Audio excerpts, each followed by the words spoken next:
Let's get right to the punch. Who, what, why are you thankful?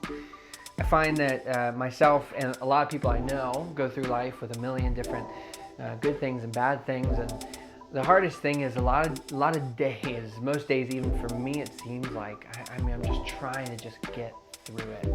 And at the end of the day, I hope that there's way more good things that I accomplished or experienced than bad things. And this all builds into what we've been talking about. We're in week 2 of this series, Full on Thanks. And we've been saying about how thankfulness is really just a state of awareness. If we are aware of what God is bringing and maybe what God isn't bringing, and so something else is bringing into the picture of our lives, we can know where to give thanks to God and attribute worth to God. We call that worship. And we can know where to say, hey, whatever this is that's entering into my life, God is not a part of that, right? Either I'm bringing this in or somebody else is bringing this in. And what we really want to do, if we want to be a thankful people full of thanks, we've got to make sure that we're giving appreciation, gratitude, focus on the right things. And so in this series, we've started to delve into the story of Daniel. I'm going to save you so much time. You can watch the sermon. It's on YouTube.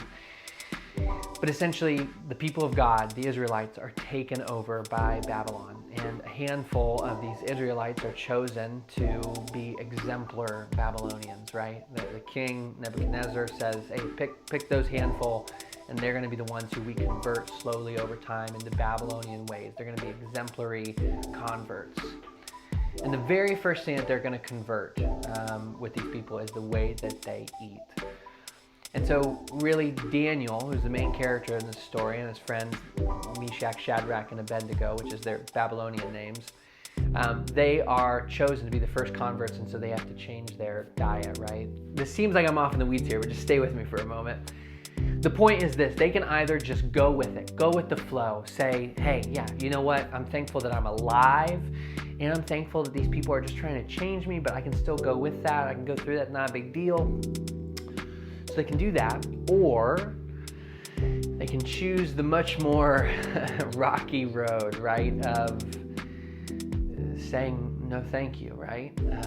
My thankfulness, my awareness is on someone else, a God who has been good to me. And so in Daniel chapter 1, we're shown that Daniel's response, he's really respectful about it. He says, look, if I may, give me just 10 days to prove to you that if you put us on a different diet, a diet that's not Babylonian, but a diet that won't taint us, says the Jewish people. Babylonians ate food that had been sacrificed and sanctified by their gods, their false idols and all these things. And so Daniel knows, man, if we eat these things, we're like affirming, we're worshiping the ways that are not of God. And so they say, hey, just let us eat vegetables, let us drink water for a little bit. We'll prove to you, because God will still bless us for not giving into these things that are giving thanks to other things. We'll prove to you that our trust is in the right place. Our thankfulness is in the right place. And so I come back to that. Who, what, why are you thankful? Because in the church, in the body of God, we believe that when we put our trust, our thankfulness in God, that it's not just like a semantic thing. It's not just something we say, but there's actually blessing that comes with that. I have not lived most of my life that way. So on the worst days, I don't really appreciate anything. I'm just trying to get by. I'm getting through. And a million good and bad things are happening to me all the time, and I'm not really cognizant of it.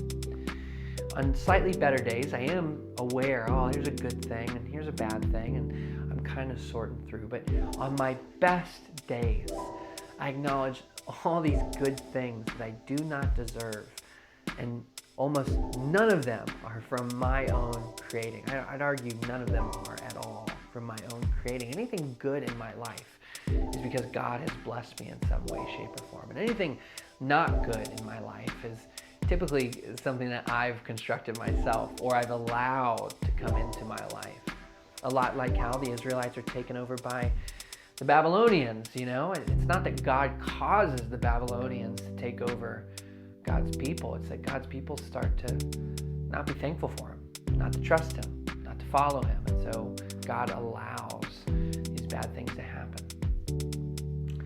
Who are you thankful for? So you can even separate it from the church talk, right? I mean, who in your life has been kind to you and gracious and loving, even when you don't deserve it? You know, we'd argue here that that's been God for us, that God has blessed us when we were still horrible and loved us even when we were seemingly unlovable. And that's where we have to give thanks. We have to show appreciation to God and trust that on the other end is blessing, is good things. Now, there's another thing here, right? When Daniel does this thing where he says, no, I can't eat what is of the world, what is of Babylon. The thing is, though, he's not doing it to say how much better he is than the Babylonians. He's doing it to show what happens. He's displaying.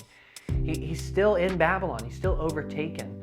And these people will see, look what happens when you put your trust in God. Some of us have tried to be thankful for God and then said, look how much better we are than all those other people. Are we, though? We are just as unlovable, just as mistake-ridden, just as fill in the blank. And when we trust in God, it's not just so that we can be elevated. It's that all these other people who are not trusting in God can see what life can be like. That's the final question. Who's seeing your thankfulness? If you are connected with God or trying to connect with God, and you're saying, I'm thankful for what God has done, is doing, will do, then you have to start thinking, it's not for you. It's not just for you. The thankfulness and the blessing that comes into our life when we give that thankfulness to God is that we can bless others, that we can spread that thankfulness in a widely thankless world.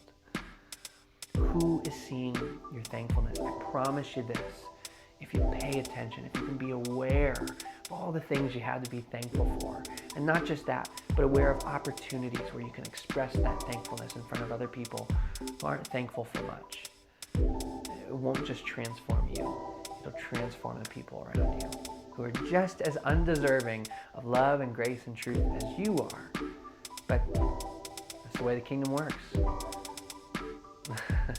Logically, we're not very lovable, but God loves us anyway, and that is more than enough to be thankful for.